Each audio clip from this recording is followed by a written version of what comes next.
కృష్ణమూర్తి సత్యం ఇంటి నుంచి బయటకు వచ్చేశాడు. పద్మ బందరొచ్చిందే కానీ మనసంతా హైదరాబాద్లోనే ఉంది. కృష్ణమూర్తితో పరిచయం కాకముందు పద్మకి హైదరాబాద్ మీద కొంచెమో గొప్పో ఒళ్ళు మంటగానే ఉండేది. చదువు పేరిట సొంత ఊరు వదిలి ఇంత దూరం రావడం ఒక కారణమైతే, ఇక్కడ కర్ఫ్యూలు, గందరగోళాల మధ్య పౌర జీవితం గొప్ప కంగారుగా ఉండడం రెండో కారణమైంది. హైదరాబాద్కి కర్ఫ్యూ నగరమని ముద్దు పేరు కూడా పెట్టుకుంది.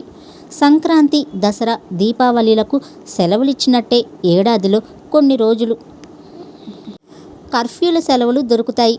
ఆ సెలవులు కూడా సీజన్ ప్రకారం వస్తాయి. రాబోయే కర్ఫ్యూ సెలవుల్లో ఇంటికి వస్తానని ఉత్తరాలు రాసే క్లాస్మేట్స్ కూడా పద్మకి బాగా తెలుసు. అంచేత హైదరాబాద్ నగరానికి ప్రత్యేకించి ఒక క్యాలెండర్ ఉంటుంది.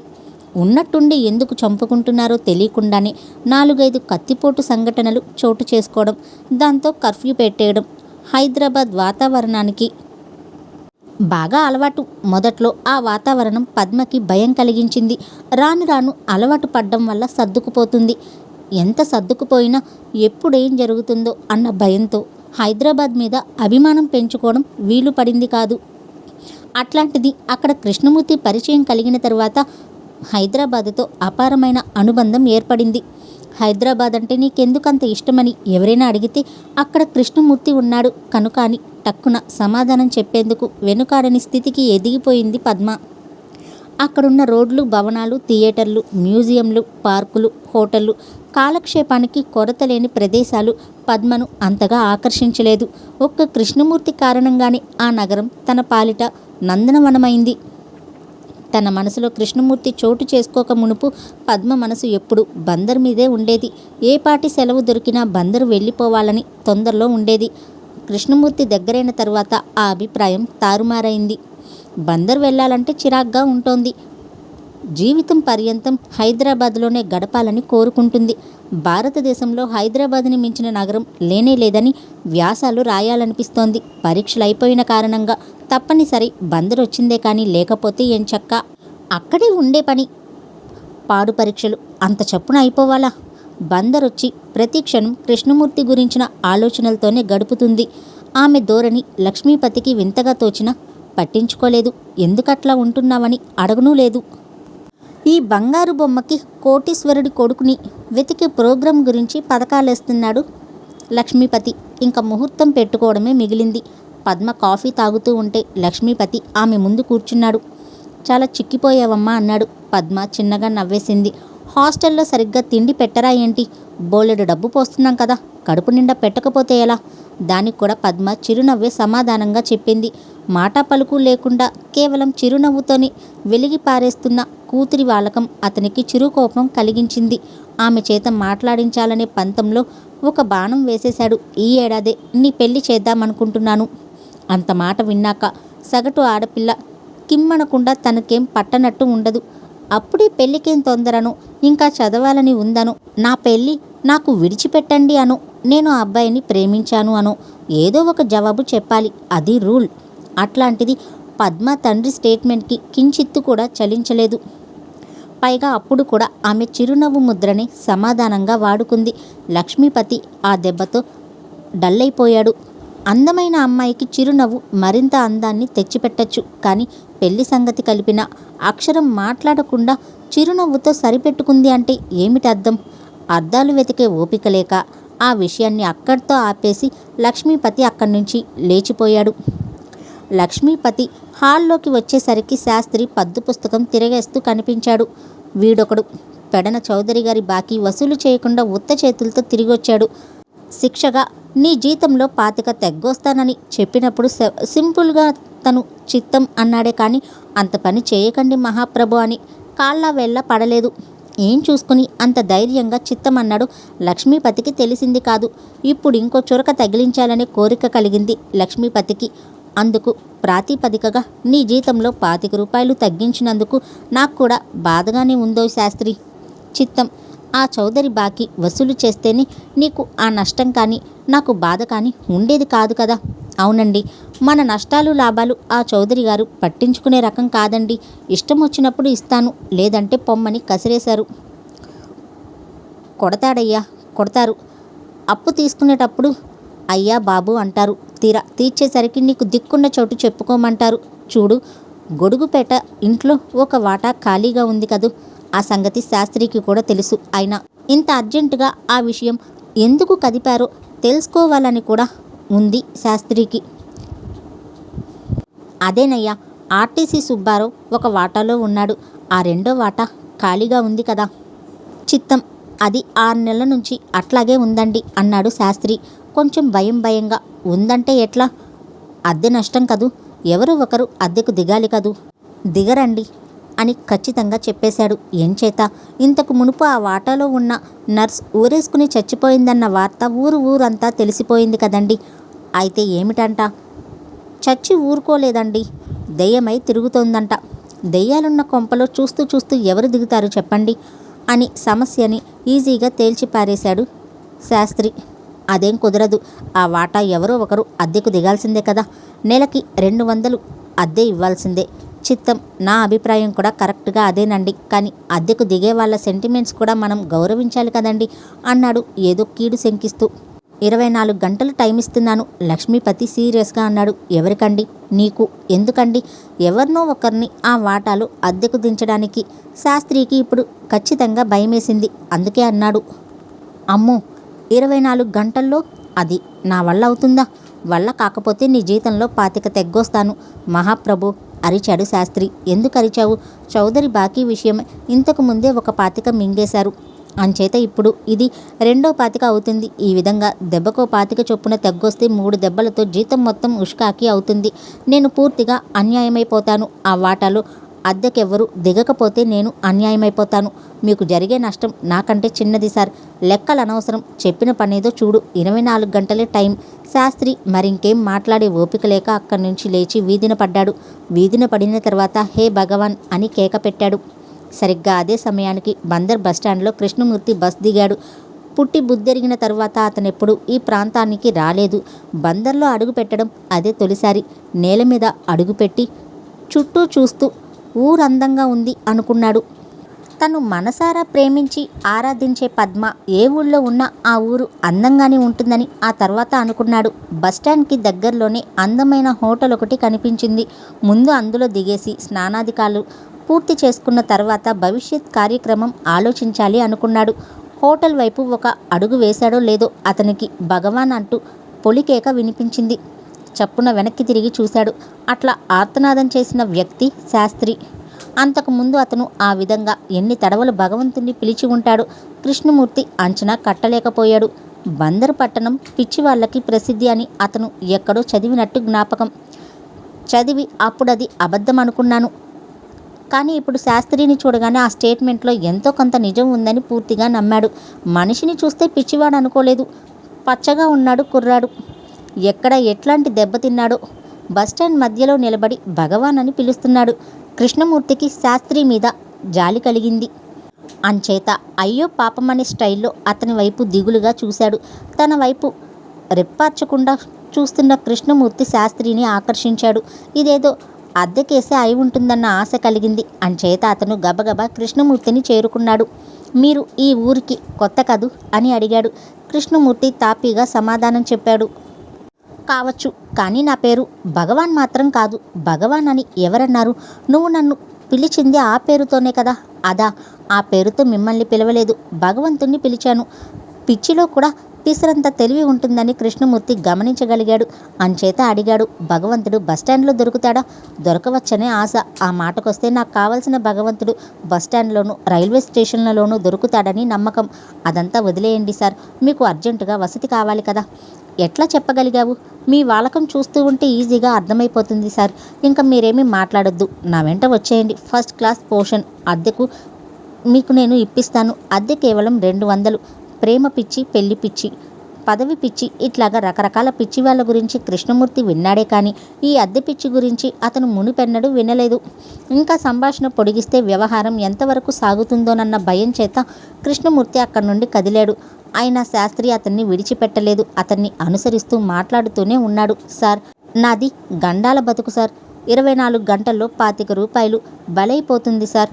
ఆ సూట్ కేసు ఇలా ఇవ్వండి. ఓన్లీ 200 అద్దె. రిక్షా వాళ్ళు, జట్కా వాళ్ళు బేరం కోసం బస్సు దిగాక ప్యాసింజర్ల ప్రాణాలు తింటారు అంటే అప్పుడే అర్థమైంది కృష్ణమూర్తికి. అద్దెకు దిగమని పోరు పెట్టే మనుషులు బందర్కి ఒక అలంకారం ఏమోనన్న డౌట్ కలిగింది కృష్ణమూర్తికి. పిచ్చివాడితో అనవసరంగా పెట్టుకున్నందుకు అతను మొదట సిగ్గుపడ్డాడు, పిదప కోపం తెచ్చుకున్నాడు. అంచేత క్షణంసేపు ఆగాడు. శాస్త్రి కూడా ఆశతో ఆగాడు.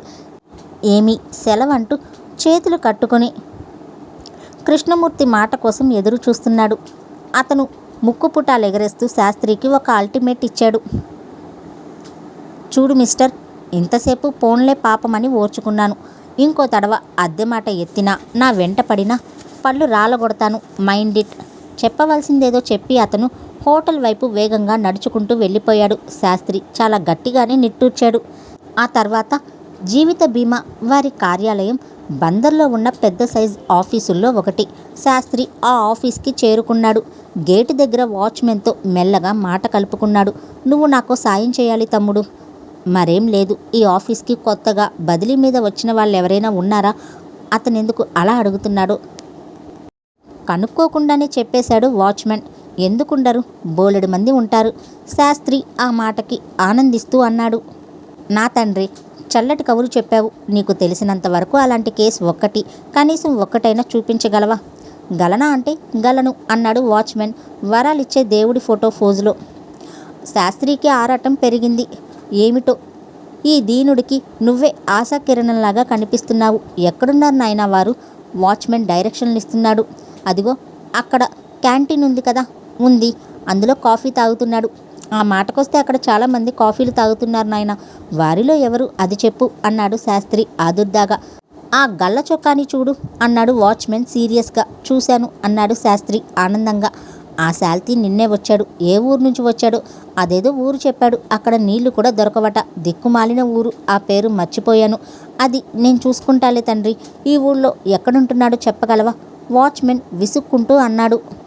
నిన్నేగా వచ్చాడు. అంచేత ఆఫీస్లోనే ఒక మూల పడి ఉన్నాడు. పాపం ఇల్లు దొరకలేదేమో. దొరికితే ఆఫీస్లో ఎందుకుంటాడు? నా నాయనే, చాలా మంచి విషయాలు చెప్పావు. ఇందా ఉంచు అని ఒక రూపాయి బిళ్ళ అతని చేతిలో ఉంచాడు. రూపాయి తీసుకున్న తర్వాత అడిగాడు వాచ్మెన్. అవును, ఆ వివరాలన్నీ ఎందుకు అడిగావు? ఏం చెప్పమంటావు? ఆ జీవితోనే నా జీవితానికి రక్ష. అంతకంటే ఎక్కువ చెప్పలేను అనేసి క్యాంటీన్ వైపు నడిచాడు శాస్త్రి. క్యాంటీన్లో గల్ల చొక్కాని పట్టుకున్నాడు. అతని కళ్ళలో కళ్ళు పెట్టి గంభీరంగా అడిగాడు. మీరిక్కడికి కొత్తగా బదిలీ అయి వచ్చారు కదూ? ముక్కు మొహం తెలియని మనిషి ఎవరో అంత గంభీరంగా అడిగినందుకు గల్ల చొక్కా వెంటనే బిక్కమొహం పెట్టేసింది. నోట మాట రాక అవునన్నట్టు తలూపింది. మీ పేరేమిటన్నారు? శాస్త్రి అడిగాడు.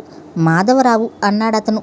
ఆ పేరు వినగానే శాస్త్రి కళ్ళు మూసుకుని వేళ్లతో ఏవో గుణింతాలు పూర్తి చేసి కళ్ళు విప్పి అన్నాడు. 5 అంటే అర్థం కాక అడిగాడు మాధవరావు. మీ యొక్క పేరులో అక్షరాలు 5 ఉన్నాయి. మాతో ప్రారంభమై దాతో నడిచి వాని కలుపుకొని రావుతో పూర్తయింది. ఓ దశగల పేరు. మొత్తం 5 అక్షరాలు అన్నాడు శాస్త్రి. మాధవరావు మొహం వికసించింది. శాస్త్రి అక్కడితో ఆగిపోలేదు. ఇంతకు పూర్వం మీరు పనిచేసిన ఊరు ఒక దిక్కుమాలిన దరిద్రపు గొట్టు ప్రదేశం. నీళ్లు కూడా దొరక్క పలు బాధలు పడ్డావు, అవునా? శాస్త్రి చేస్తున్న మ్యాజిక్ మాధవరావు పూర్తిగా పడిపోయాడు. అడగకుండానే అతని జాతకం చెబుతున్న అతని ధోరణికి ఆకర్షితుడవుతున్నాడు. అందుచేతనే అన్నాడు. చాలా కరెక్ట్గా చెప్పావు. ఆ ఊరు నుంచి ఊరికి ట్రాన్స్ఫర్ కావడానికి 5 ఏళ్ల నుంచి ప్రయత్నిస్తూ ఉంటే ఇదిగో ఇప్పటికి రాగలిగాను.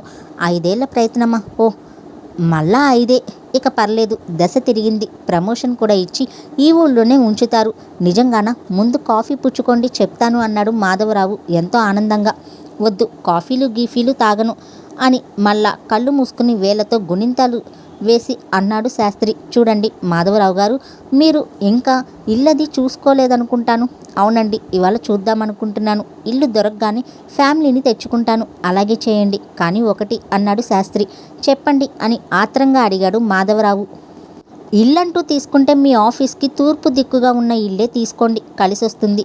ఈ ఊళ్ళో నాకు దిక్కులవి తెలియదండి అన్నాడు మాధవరావు దిగులుగా.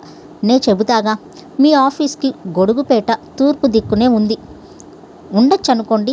అక్కడ అద్దెకిచ్చి ఇల్లు దొరకాలిగా. దొరుకుతుంది ఏంటి? దొరికింది. చక్కటి పోర్షన్, గదులు 5. ఓ మళ్ళా 5. శభాష్. ఏది ఒక 50 రూపాయలు అడ్వాన్స్ ఇప్పించండి. రిక్షాని పిలిపించండి, ఇల్లు చూసి పెడతాను అన్నాడు శాస్త్రి. ఆ మాటకి మాధవరావు చాలా సంతోషించాడు. మరో మాట చెప్పకుండా 50 రూపాయల నోటు తీసి శాస్త్రి చేతికి ఇచ్చాడు. శాస్త్రి తీసుకుంటూ అన్నాడు, ఈ 50లో కూడా 5 ఉంది. ఓ చూడండి, ఇంకా మీరు వినేవన్నీ శుభవార్తలే అని శాస్త్రి అంటూ ఉండగా క్యాంటీన్లోకి ఒక కుర్ర గుమస్తా పరిగెత్తుకుంటూ వచ్చాడు. గురువుగారు, మీకో వార్త అన్నాడు. అతని ప్రకటనకి మాధవరావుతో పాటు శాస్త్రి కూడా ఆశ్చర్యపోయాడు. శాస్త్రి తన ఆశ్చర్యాన్ని కప్పిపెట్టుకుని చిద్విలాసంగా నవ్వేస్తూ అన్నాడు, చూసారా, వార్త అంటున్నారు, వార్తలో కూడా 5 ఉంటుంది. కుర్ర గుమస్తా విసుక్కుంటూ అన్నాడు, 5ో 10 ఆ లెక్కలు నాకు రావు, కానీ గురువుగారి ట్రాన్స్ఫర్ క్యాన్సిల్ అయింది. ఎక్కడి నుంచి వచ్చాడో అక్కడికే వెళ్ళమని ఆర్డర్స్ వచ్చాయి. అంత మాట వినగానే మాధవరావు నిలువుగుడ్లు వేశాడు. ఆ గుడ్లలో నీళ్లు గిర్రున తిరిగాయి. ఆ నీళ్లలో నీళ్లు దొరకని దిక్కుమాలిన శ్రమ శాస్త్రికి కనిపించింది. మాధవరావు దిక్కున లేచాడు. శాస్త్రి చేతిలో ఉన్న 50 నోటు గబుక్కున లాక్కున్నాడు. శాస్త్రి బిక్కమొహం పెట్టుకుని అన్నాడు, ఇచ్చింది లాక్కోకూడదు. మాధవరావు వెర్రెత్తిపోయి శాస్త్రి మెడ మీద చెయ్యి వేసి అన్నాడు, విన్నావుగా శుభవార్త, ఇంకో క్షణం నా ముందు ఉన్నావంటే చెప్పుతో కొడతాను, అవుట్. ఆ వరుసకి క్యాంటీన్లో ఉన్న జనం ఏమిటా అని గుమిగూడుతున్నారు. శాస్త్రికి భూమి బద్దలవుతున్నట్టు భ్రమ కలిగింది. మరోవైపు కృష్ణమూర్తి తన భవిష్యత్ కార్యక్రమంపై కొన్ని నిర్ణయాలు తీసుకున్నాడు. మొట్టమొదట లక్ష్మీపతి గారి ఇల్లు వెతకాలి. అవకాశం దొరికితే ఆయన్ని కలుసుకోవాలి. కలుసుకున్న తర్వాత ఆ మనిషి గుణగణాలు తెలుసుకోవాలి. ఆ అధ్యాయం పూర్తయ్యాక ఆ మనిషిని ఆకర్షించుకునే విధంగా తాను నడుచుకోవాలి. తద్వారా పద్మని పొందాలి. టూకీగా రూపొందించుకున్న ఈ కార్యక్రమంలో తొలి అంశం ఇల్లు వెతుక్కోవడం గనుక అందుకు సిద్ధమయ్యాడు కృష్ణమూర్తి. బాగా చల్లపడ్డాక హోటల్ విడిచి రోడ్డు మీదకొచ్చాడు కృష్ణమూర్తి. బందర్ మెయిన్ రోడ్లంటూ 10 16 లేవు. ఒక్కటంటే ఒక్కటే రోడ్డు ఉంది. అది 6-7 మైళ్ళు పొడుగుంటుంది. సాయంత్రం పూట కాలక్షేపం కోసం వెతుక్కునే జనాభా. ఆ రోడ్డెక్కితే ప్రపంచం చుట్టేసినంత అనుభూతి కలుగుతుంది. కృష్ణమూర్తి మెయిన్ రోడ్డు విడిచి ఒక సందులో నడుస్తున్నాడు. ముందుగా ఇంగ్లీష్ పాలెం ఎక్కడి నుంచో కనుక్కోవాలి. ఒక ఇంటి ముందు గొడవేదో జరుగుతుంది. ఇంటి ఓనర్ కాబోలు అరుస్తున్నాడు, నా ఇంట్లో అద్దెకున్న వాళ్ళని లాక్కుపోవడానికి నీకెన్ని గుండెల్రా, ఏది తీసుకుని వెళ్ళు, చూస్తాను, తోలు వలిచేస్తాను, ఏమనుకుంటున్నావో, పొరపాటు జరిగిపోయిందంటున్నానుగా, ఎందుకట్లా అరుస్తారు అంటున్నాడు శాస్త్రి. అక్కడ శాస్త్రిని చూడగానే కృష్ణమూర్తి షాక్ తిన్నాడు. ఈ అద్దెల పిచ్చివాడు ఇక్కడికి ఎందుకు వచ్చినట్టు, ఏం పొరపాటు చేసినట్టు? ఇంటి ఓనర్ శాస్త్రి మీదకి వస్తూ ఇంకా రంకెలు వేస్తున్నాడు. అరవడం కాదురా, నిన్నసలు కరవాలి, కొరికేసి మింగాలి. అమ్మో అమ్మో, నా ఇంట్లో దిగిన వాళ్ళు 6 నెలలలో దివాలా తీస్తారా, ఏడాదిలోగా టపా కడతారా? మళ్ళాను ఆ మాట. ఆ ఇంటిలో అద్దెకున్న ఆసామి కాబోలు సర్ది చెప్తున్నాడు. పోనిద్దురు, పాడుగోల, కట్టుకథలు చెప్తే కంగారు పడి మీ ఇల్లు ఖాళీ చేసి అతను చూపించే ఇంటిలో చేరిపోతామా ఏంటి? అమాయకుడు. ఇంటి ఓనర్ రెచ్చిపోయి అంటున్నాడు. వీడు అమాయకుడు కాదండి బాబు, కొంపలు తీసే రకం. తెలిసిన వారు గనక వాడి ట్రిక్కులన్నీ తోసిపారేశారు. అదే కొత్త వాళ్ళైతేనా? ఇంటికి ఎంత అప్రతిష్ట. ఇంకా చూస్తూ నిలబడ్డావేంట్రా గాడిద, పో ఇక్కడి నుంచి. శాస్త్రి కళ్ళనీళ్లు పెట్టుకుని కదిలాడు. కృష్ణమూర్తికి శాస్త్రి మీద జాలి కలిగింది. పిలిచి ఓదార్చాలని అనుకున్నాడు, కానీ లేనిపోని తద్దిన నాకెందుకు అని వెంటనే మౌనం వహించాడు. ఆ సాయంత్రం సరిగ్గా 5 గంటల ప్రాంతంలో కృష్ణమూర్తి లక్ష్మీపతి ఇల్లు కనుక్కోగలిగాడు. ఇల్లు కనిపించగానే పద్మని చూడాలి అనుకున్నాడు. అంచేత మెల్లగా ఆ ఇంటి ఆవరణలోకి అడుగుపెట్టాడు. పూల మొక్కలకు నీళ్లు పోస్తున్న వ్యక్తిని పలకరించే ఉద్దేశంతో చిన్న దగ్గు దగ్గాడు. నీళ్లు పోసే వ్యక్తి ఆ శబ్దానికి తలెత్తి చూశాడు. ఆ వ్యక్తి శాస్త్రి. అద్దెల పిచ్చివాడు ఇక్కడ కూడా కనిపించేసరికి కృష్ణమూర్తికి మతిపోయినంత పనైంది. పారిపోదామనుకున్నాడు, కానీ అంతలోనే శాస్త్రి ఎంతో మర్యాదగా పలకరించాడు. ఎవరు కావాలండి? బహుశా శాస్త్రి తనని గుర్తుపట్టి ఉండడు. ఉంటే మళ్ళీ అద్దె భాగోతం తిరగేసి ఉండేవాడు. కృష్ణమూర్తి సంభాళించుకుని అడిగాడు, లక్ష్మీపతి గారి ఇల్లు ఇదే కదూ? శాస్త్రి అవునన్నట్టు తలూపుతూనే నెత్తి మీద చెయ్యి పెట్టుకుని ఆలోచన ముద్రొకటి అభినయించాడు. ఆ భంగిమ చూడగానే కృష్ణమూర్తికి భయం వేసింది. తాను గుర్తుకు వస్తే మళ్ళా అద్దెగోళ వినిపిస్తాడేమోనన్న ఆందోళనతో అడగవలసిందేదో అడిగేశాడు. వారు ఇంట్లోనే ఉన్నారా? శాస్త్రి ఆలోచిస్తూనే సమాధానం చెప్పాడు. లేరు, విజయవాడ వెళ్ళారు. ఎప్పుడొస్తారు తెలీదు, ఎవరో గెస్ట్ని రిసీవ్ చేసుకోవడానికి వెళ్ళారు అనేసి కృష్ణమూర్తి కళ్ళలోకి సూటిగా చూస్తున్నాడు. అతని వరుసకి భయపడ్డ కృష్ణమూర్తి అక్కడి నుంచి వెళ్ళిపోదామనే ఉద్దేశంతో వెనక్కి తిరిగాడు. ఆగండి అన్నాడు శాస్త్రి. కృష్ణమూర్తి ఆగిపోయాడు. మిమ్మల్ని ఎక్కడో చూసినట్టు గుర్తు అన్నాడు శాస్త్రి. చూసి ఉండొచ్చు అన్నాడు కృష్ణమూర్తి బెంగగా. అమ్మమ్మ, తమరి ఈ విధంగా తీసి పారేస్తే రాత్రి నిద్ర పట్టక చస్తాను. అదేం పాపం, అది నా జాతకం. ఏదైనా గుర్తుకు రాకపోతే నిద్ర పట్టదు. దయచేసి మీరైనా గుర్తు తెచ్చుకుని చెప్పండి. నన్నెక్కడైనా చూసారా? ఈ జిడ్డు సంభాషణ కృష్ణమూర్తికి చిరాకు కలిగించింది. అంచేత నిజం చెప్పినా కసిగానే చెప్పాడు. చూశాను. ఎక్కడా? బస్టాండ్లో. అద్దెకు ఒక పోర్షన్ ఉందని నా ప్రాణాలు తీశావు. ఇప్పుడు శాస్త్రి మనసు కుదుటపడింది. అమ్మయ్య అనుకున్నాడు. ఆ తర్వాత యథాప్రకారం తన డ్యూటీలో తను చేరుకున్నాడు. చూశారా, అప్పుడు అద్దెకు దిగమంటే దిగనన్నారు. ఇప్పుడు వెతుక్కుంటూ వచ్చారు. వదిలేయండి. రిక్షా ఎక్కండి, ఇల్లు చూపెడతాను. కృష్ణమూర్తి కోపంగా అనేశాడు. చూడు మిస్టర్, కనిపించిన ప్రతివాడు అద్దె వేటలో ఉంటాడు అనుకోవడం పొరపాటు. ఒకవేళ నాకు నిజంగానే అద్దెకు పోర్షన్ కావలసి వచ్చినా నువ్వు చూపించే ఇంట్లో చస్తే దిగను మైండ్ ఇట్ అని గట్టిగా వార్నింగ్ ఇచ్చేసి వెళ్ళిపోతూ ఉండగా ఆ గొడవకి పద్మ ఇంట్లో నుంచి బయటకు వచ్చింది. ఎవరది అంది. పద్మని చూడగానే కృష్ణమూర్తి కాళ్ళకి బ్రేక్ పడింది. టక్కున ఆగిపోయాడు. కృష్ణమూర్తిని చూస్తూ పద్మ ఎంతో ఆనందంగా అన్నది. నువ్వా? అక్కడే నిలబడ్డావేం? రా లోపలికి. కృష్ణమూర్తి ఆమె వైపు నడిచాడు. ఆమెను చేరుకోగానే పద్మ అటు ఇటు చూసి అతని చేతిని సడన్గా తీసుకుని ముద్దు పెట్టింది. ఆ చేష్టకి అతను ఉలిక్కి పడ్డాడు. షాక్ తగిలినట్టు చేతిని లాక్కున్నాడు. పద్మ అంటోంది, వస్తావో రావోనని బెంగపడి చచ్చాననుకో. అవును, మీ నాన్నగారు కూడా వచ్చారా? లేదన్నట్టు అడ్డంగా తలూపాడు కృష్ణమూర్తి. అతని సమాధానానికి పద్మ కొంచెం బెంగపడింది. ముహూర్తాలు పెట్టుకోవడానికి మీ పెద్దవాళ్ళను తెస్తానన్నావుగా అన్నది హీన స్వరంతో. కథ అడ్డం తిరిగింది పద్మ అన్నాడతను నీరసంగా. ఇప్పుడు పద్మ పూర్తిగా కలతపడింది. అసలేం జరిగింది? ఆందోళనగా అడిగింది. అదంతా ఒక పెద్ద కథ అన్నాడతను సింపుల్గా. ప్లీజ్ కృష్ణ, కనీసం ఇప్పుడైనా నీ ధోరణి మార్చుకుని జరిగిందంతా చెప్పు. కృష్ణమూర్తి నిట్టూర్చి అన్నాడు. డిసెంబర్ 31లోగా నేను నిన్ను పెళ్ళాడాలి. అది మా నాన్న పెట్టిన షరతు. షరతేమిటి? అదంతా ఒక పెద్ద కథ. అబ్బా, ఇందాక కూడా ఒక తడవ అదే మాట అన్నావు. అంతకంటే ఇంకో మాట అదనంగా నేను అనలేను. డిసెంబర్ 31లోగా మన పెళ్ళి కాకపోతే ఇక ఈ జన్మకింతే. నువ్వెవరో నేనెవరు? పద్మ అసహనంగా అనేసింది. డిసెంబర్ 31లోగా మన పెళ్ళి జరగాలి, అంతేగా? అవును అంతే. మరేం పర్వాలేదు. వచ్చిన వాడివి ఎట్లాగో వచ్చావు. వచ్చి మా నాన్నతో మాట్లాడి వెళ్ళు. ఆయన లేరటగా. నేను ఇప్పుడు వచ్చి ఆయనతో మాట్లాడలేను. అది కుదరదు. ఉలిక్కిపడి అన్నాడు కృష్ణమూర్తి. ఎందుకు కుదరదు? అనుమానంగా అడిగింది. మన పెళ్ళి మీ నాన్నగారి అంగీకారంతోనే జరగాలి. ఆయన అంగీకరించకపోతే అంతే సంగతులు. మన పెళ్ళి జరగదు. పద్మకి కోపం వచ్చింది. మధ్య మా నాన్నతో సంబంధం ఏంటి అసలు? మన పెళ్ళి మన ఇష్టం. నిజానికి నువ్వు చెప్పిందే కరెక్ట్. కానీ మీ నాన్న అంగీకారంతోనే మన పెళ్ళి జరగాలని మా నాన్న రెండో షరతు పెట్టాడు. ఒళ్ళు మండిపోయిన పద్మ ఈ విధంగా అడిగింది. ఆ విధంగా మొత్తం ఎన్ని షరతులు పెట్టారేంటి? ఆ వివరాలు చెప్పేందుకు ఓపిక లేదు. కానీ ఒక్కటి మాత్రం గుర్తుంచుకో, మీ నాన్న అంగీకారంతోనే డిసెంబర్ 31లోగా నేను నిన్ను పెళ్ళాడతాను. ఓకే? పద్మ చాలా నెమ్మదిగా అంది. నేను చాలా పెద్ద పొరపాటు చేశాను కృష్ణ. ఏమిటది? నిన్ను ప్రేమించడం. పద్మ, లేకపోతే ఏంటి చెప్పు? ఎవరో పెద్దవాళ్ళు ఏవో తిక్క షరతులు పెడితే వాటిని మనం ఎందుకు లెక్క చేయాలి? నన్ను నిందించి ప్రయోజనం లేదు.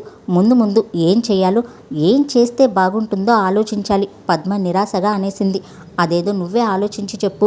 ముందు మీ ఇంటిలో నాకు కొంచెం చోటివ్వాలి. ఇస్తే మీ నాన్నగారిని మంచి చేసుకునే పథకం ప్రారంభిస్తాను. మా నాన్న ఇతరులను అంత త్వరగా నమ్మడు అంది పద్మ కటువుగా. నా అదృష్టం బాగుంటే నన్ను నమ్మచ్చు కదా అన్నాడతను ఆశగా. సో ఆయన్ని మెప్పించి నువ్వు ఈ ఇంటి అల్లుడవ్వాలి, అంతేగా? కరెక్ట్. అదంతా డిసెంబర్ 31లోగా పూర్తి కావాలి. ఎగ్జాక్ట్లీ. అంతే తప్ప మన ప్రేమ గురించి ఆయనతో ధైర్యంగా చెప్పి తాడో పేడో తేల్చుకునే పద్ధతి నీకు ఇష్టం లేదు, అంతేగా? మరొకటి, ఎట్టి పరిస్థితుల్లోనూ మన పూర్వ పరిచయాలు ఆయనకు తెలియకుండా నువ్వు కూడా జాగ్రత్త తీసుకోవాలి. ఇది కూడా మీ నాన్నగారు పెట్టిన షరతేనా? కాదు, నా అభ్యర్థన. పద్మ వెంటనే కర్మ అనుకుంటూ తల బాదుకోబోయింది. కృష్ణమూర్తి యథాప్రకారంగా వద్దొద్దంటూ అడ్డం పడుతూ వచ్చాడు. వచ్చే కోపాన్ని కన్నీటిని దిగమింగుకుని ఆమె గిరుక్కున వెనక్కి తిరిగి ఇంటిలోకి వెళ్ళిపోయింది. కృష్ణమూర్తి నిట్టూర్చాడు. క్షమించాలి అంటూ ఒక గొంతు వినిపించింది. కృష్ణమూర్తి వెనక్కి తిరిగి చూశాడు. శాస్త్రి ముక్కు గొక్కుంటున్నాడు. శాస్త్రిని చూస్తూ అడిగాడతను. ఎంతసేపు? ఎక్కడున్నావు? ఇక్కడే ఉన్నాను, అందుకే క్షమించాలి అన్నాను. మేము మాట్లాడుకున్నదంతా విన్నావా? కంగారుగా అడిగాడు. విన్నాను, అందుకే క్షమించాలన్నాను. ఆల్ రైట్, విన్నదంతా మర్చిపో. నా వల్ల కాదేమో. అంటే దేవుడు కరుణామయుడు సార్. వెతకబోయే తీగల్ని ఎక్కడ పడితే అక్కడ విసిరేస్తూ ఉంటాడు. ఇప్పుడు మీరే నాకు తీగ. మర్యాదగా నేను చెప్పినట్టు అద్దెకు దిగుతారా లేదా? లేకపోతే మీరు మాట్లాడుకున్న మ్యాటర్ యావత్తు అయ్యగారికి నేను చెప్పేస్తాను. ఆయన చెవిన వేసేస్తాను. ఆ దరిమిలా మీరు ఈ ఇంట్లో అడుగు పెట్టే హక్కు పూర్తిగా పోగొట్టుకుంటారు. అంచేత ఏదో ఒకటి అర్జెంటుగా తేల్చిపారేయండి అన్నాడు శాస్త్రి గంభీరంగా. కృష్ణమూర్తి శాస్త్రి చేతులు గబుక్కున పుచ్చుకున్నాడు.